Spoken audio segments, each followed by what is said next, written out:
This nation's enduring love affair with the motor car has taken two major forms. One form involves the tiny, lightweight, open cockpit cars. The other side of the racing coin features passenger cars with which racing fans have total identification.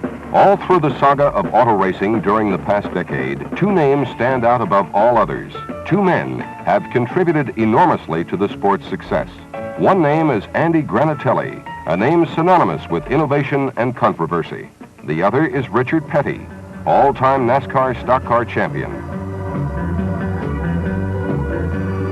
It was fated that these two giants of auto racing would ride together down racing's road to success, Thunder Highway.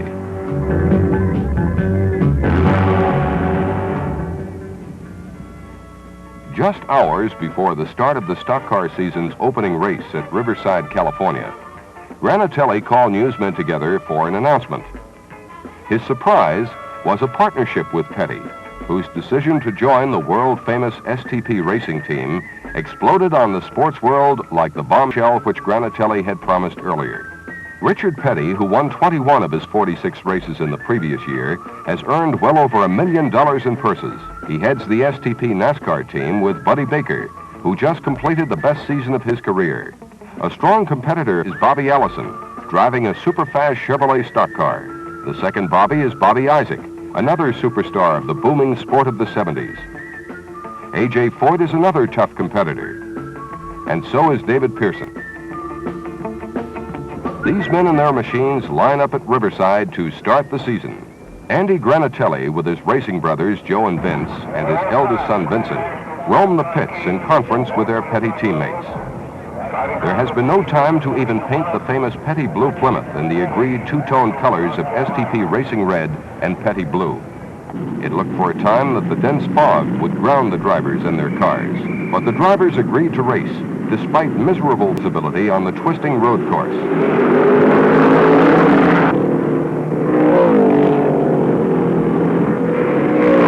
Richard sat back with his STP Plymouth in third position to watch A.J. Foyt's White Mercury and Bobby Allison's red and gold Chevrolet battle hammer and tongs for the lead during a race marked by shunting and bumping in the fog-bound turns.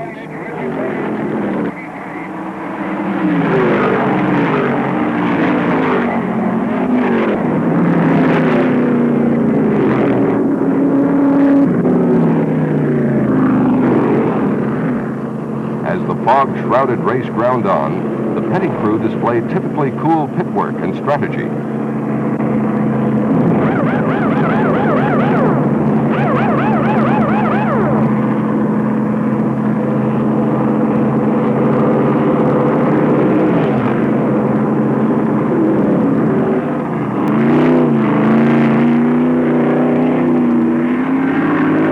Closing laps, Petty mashed the gas pedal of his famous blue number 43 to scoot for the checkered flag of victory.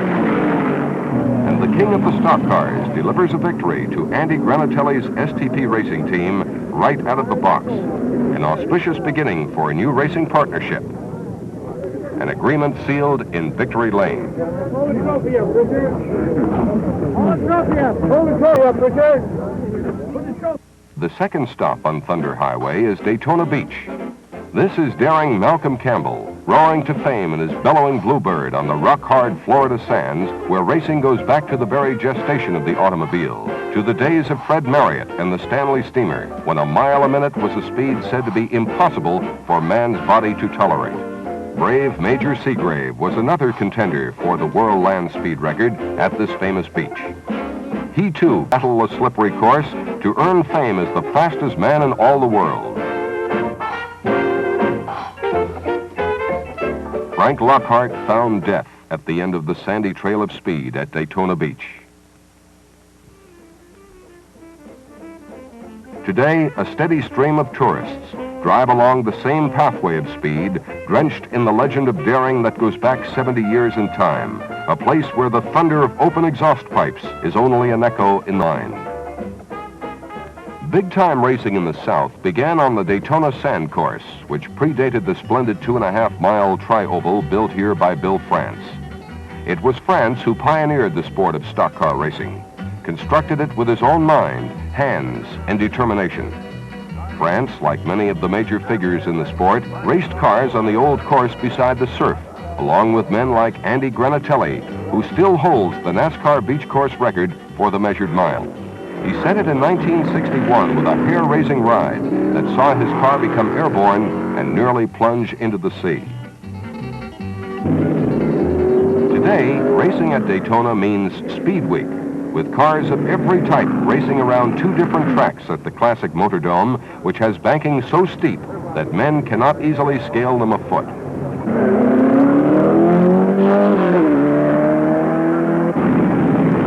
Now the qualifying race for the big Daytona 500-miler. Both STP racers, Petty in 43 and Baker in flame red number 11, use the daring and effective drafting technique to blister their way around the racetrack. Suddenly, the specter of tragedy steps in from the wings.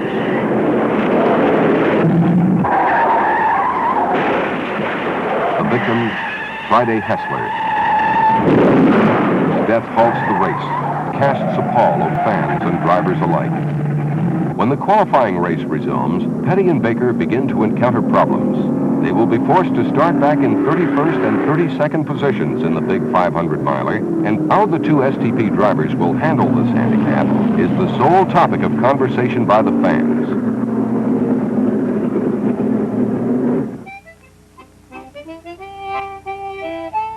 An all-time record crowd awaits the green flag, which will start the biggest racing classic in all of the Southland. A high-speed dash for fame, for dollars, and for glory.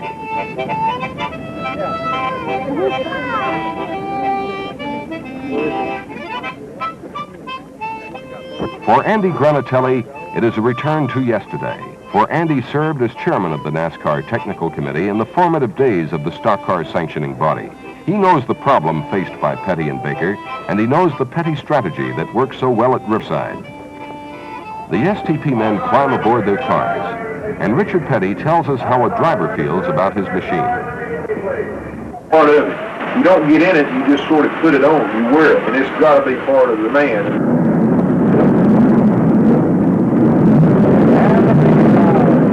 The moment of truth has come again for every man in this bellowing field. Petty in the red and blue 43 and Baker in the scarlet number 11 stand on the gas in the opening lap. The crowd comes to its feet to watch Petty and Baker come pouring through the pack.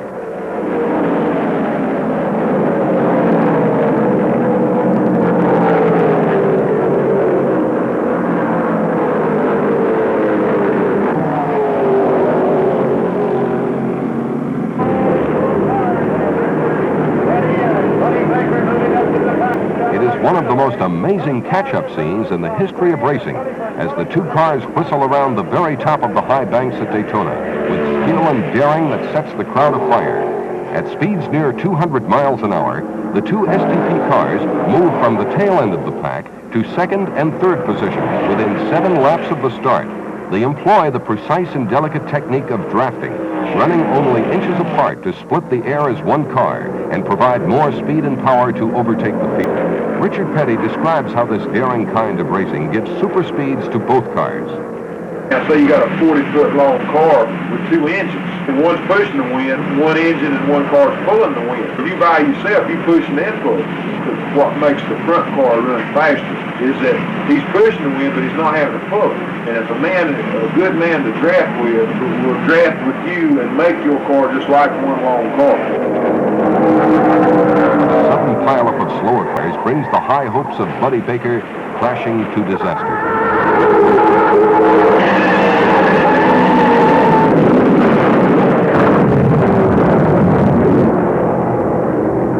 Walter Ballard takes evasive action when a car slows sharply ahead of him, but pinches Baker's red STP Dodge into the wall. Ballard's car, wrenched sideways by the impact, rolls on its top. Baker artfully slides his wreck across the track to safety. Then Ballard flops onto the grass, shedding parts as he flies through the air.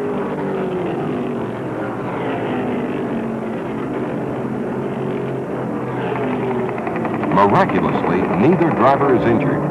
The yellow flag signals a time for pit stops. While the wreckage from the Baker Ballard crash is cleared, the field slows to a crawl. Although the race is only 20 laps old, all hands top up with gas and mount fresh tires for a better bite on the racing surface.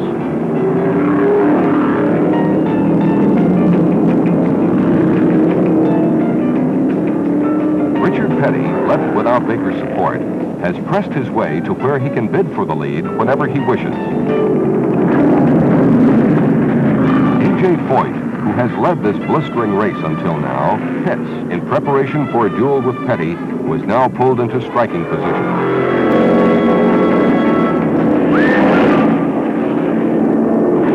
Petty pours it on and passes Foyt with a burst of speed and skill to take the lead in this rich race. Nearly $45,000 is at stake for the winning driver. Foyt, in the white number 21 Mercury, runs hub-to-hub with the STP car in a rousing display of flat-out racing. But the big day at Daytona comes to an end for Petty as a $2 valve spring fails and sends the rocketing Plymouth behind the wall. This race is over for both Petty and Baker. But the challenge of Thunder Highway lies ahead, and the trucks roll out for Richmond, Virginia.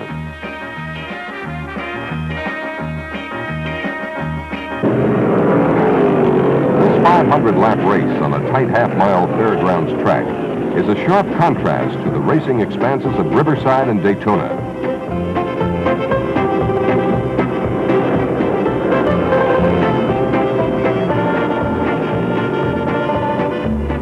Petty calls it down-home racing. The sight of Richard Petty dueling at close quarters with the other superstars of NASCAR brings a packed house of fans to watch the supermen of the Southern Stock Car Circuit.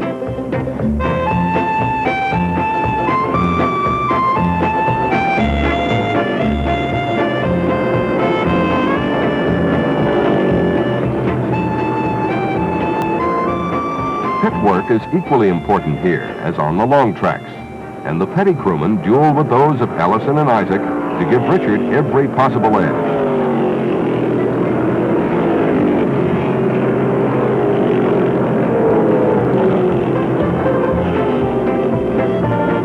Richard excels on these short tracks, where he first learned the sport from his famous racing father, Lee Petty.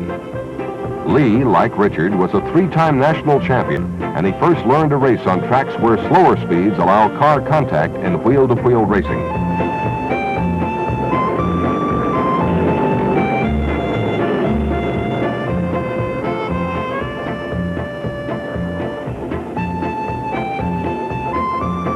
Richard has a racing philosophy which he says he learned from his father.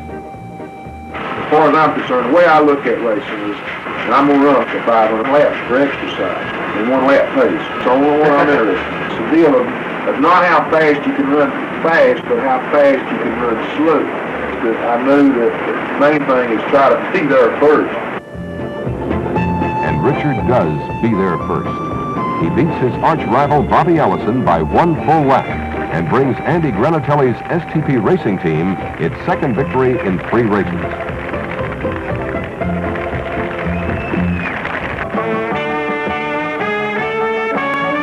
The scene changes abruptly from the 500 laps on Richmond's Fairgrounds Oval to a spectacle in sound and fury during 500 miles of running on the smooth 2.5-mile surface of racing's biggest, most expensive racing plant at Ontario, California.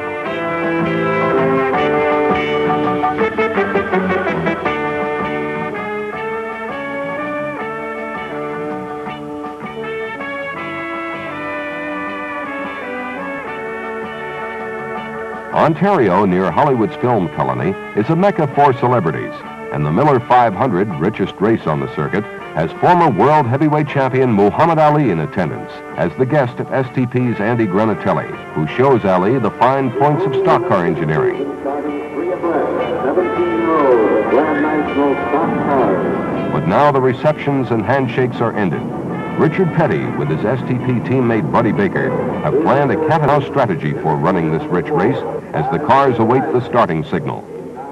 Contenders for top money are the same as at Daytona and Riverside. Petty and Baker in cars 43 and 11, A.J. Foyt in 21, Bobby Ellison in 12, and Bobby Isaac in the red number 71.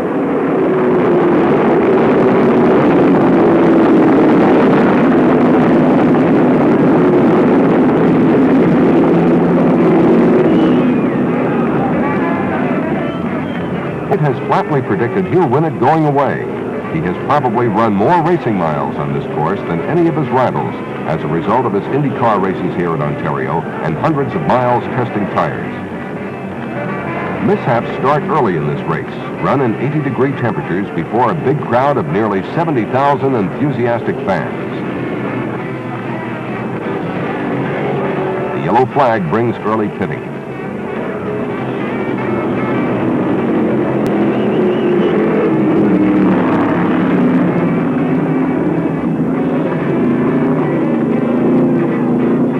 Pits are working smoothly as ever as the field follows the leading cars in for quick doses of fuel and fresh rubber.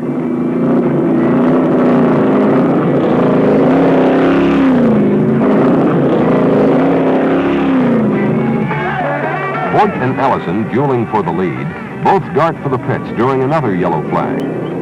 These are the early race leaders.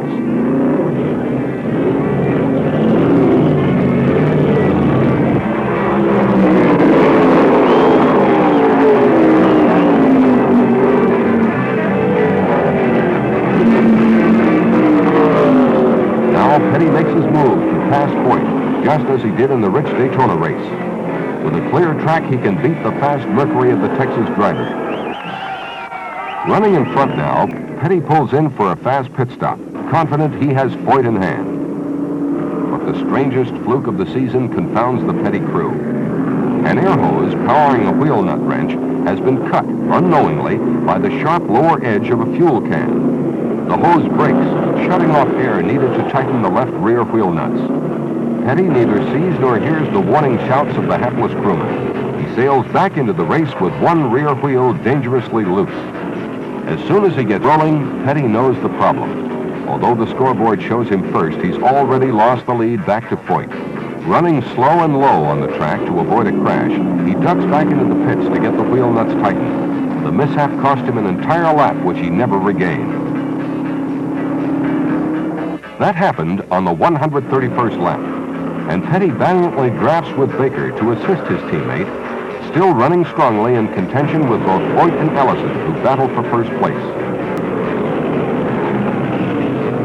So Baker lays back in third position, playing Petty's usual waiting game.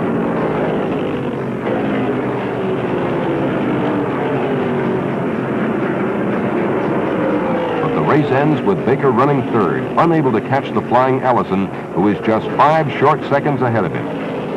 Foyt wins it with a scant 4-second lead on Allison, and Petty winds up fourth. Foyt made his own victory forecast come true, and he gets the Garlands at Ontario. But Thunder Highway is a long road full of twists and turns. It stretches to the other side of the nation where another superspeedway race is set for Rockingham, North Carolina. The typical Southern program of pre-race fanfare is underway, and another packed house is on hand for the hard-charging NASCAR drivers. Richard Petty starts the race in second spot, and he sets out to run hard with Bobby Allison. Petty is an odds-on favorite to win this one. He's won 5 other races at Rockingham's 1-mile high-banked oval, and he tells reporters it's my kind of a racetrack. But early laps saw Bobby Allison in complete domination, his red and gold Chevrolet clearly faster than anyone else.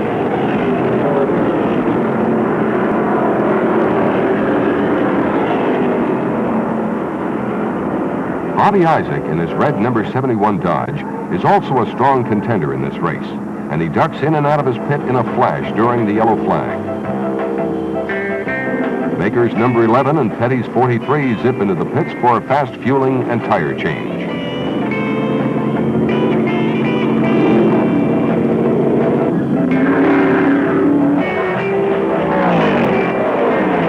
Petty and Baker run together, as they have on every other major track, taking advantage of drafts to pick up speed and save their engines.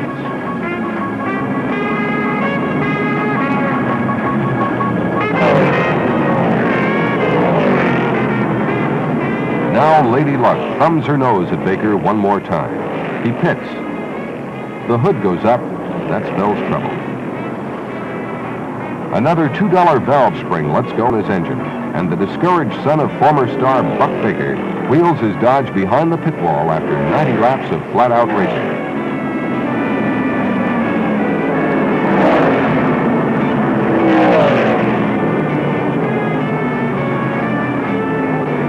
Richard Petty continues to run strongly, right with Bobby Allison, who has dominated the race, with Isaac in second spot.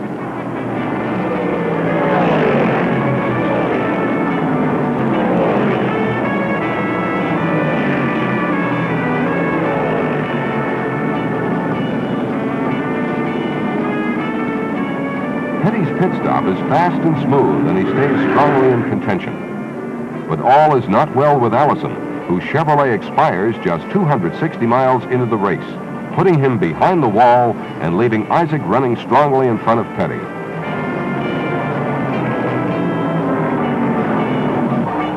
Petty and Isaac are on the same lap, both with a 2-lap margin on the rest of the field. But problems with his car hound Petty into the pits once too often, late in the race.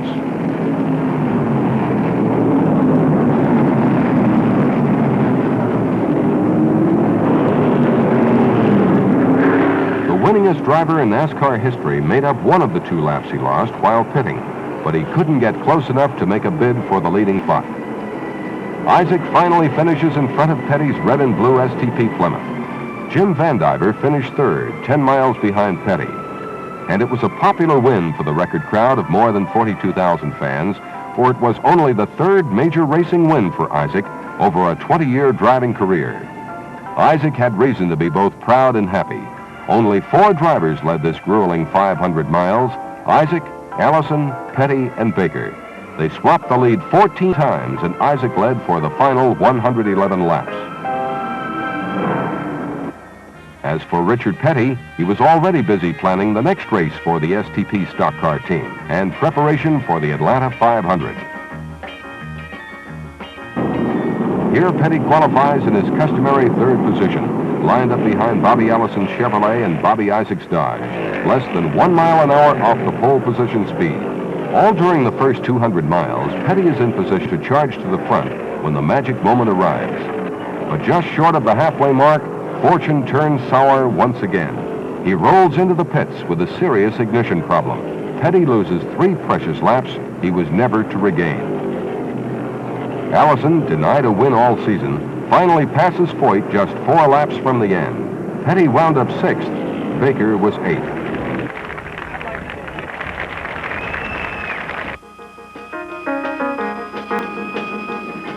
Petty ran out front in the early laps at Bristol, the next race on Thunder Highway. Allison took the lead next. And at 370 laps, Petty bunted the rear of Jim Vandiver's Dodge.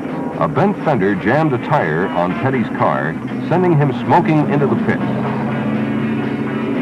It took 2 pit stops and some heavy sledge blows to cure the problem, and all this cost 7 precious laps, with Allison winging straight to his 2nd victory of the season. Isaac was 2nd, and Petty a disappointing 3rd. Darlington was the next stop on the busy racing schedule. Another record crowd surged in to watch Buddy Baker repeat past triumphs. But Baker does a spectacular spin down the front straight.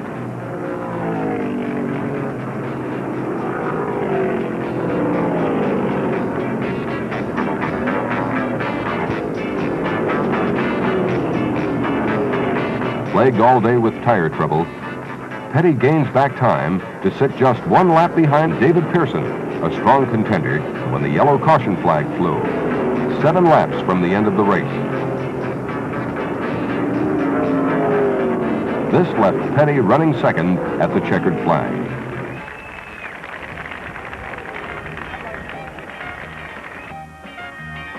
The 400-lapper on the 5/8 mile track at North Wilkesboro, North Carolina, also draws a record crowd to watch the driving aces of the South front fenders. Petty again contents himself with running smoothly behind the 2 Bobbies, Allison and Isaac. Walter Ballard bursts into flame while he's being fueled 2 pits away from Richard Petty. The Fire is doused in Ballard's car, but the spilled gasoline on the ground blazes fiercely.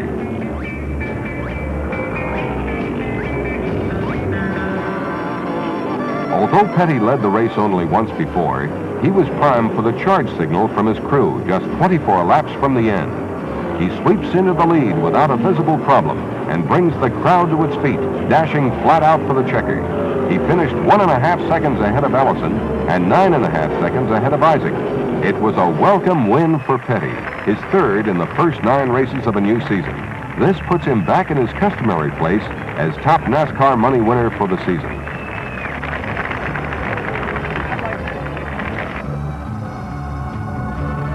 Next stop on Thunder Highway is Martinsville, Virginia, where Petty has won 10 previous races dating back to 1960, near the start of his driving career. The 250-mile race on this track is the biggest single sporting event in Virginia. Petty, Allison, and Isaac are the stars, and Isaac forges to the front, but Petty is confident at this race. He owns the track record, and his win record makes him the man to beat. Attrition starts early.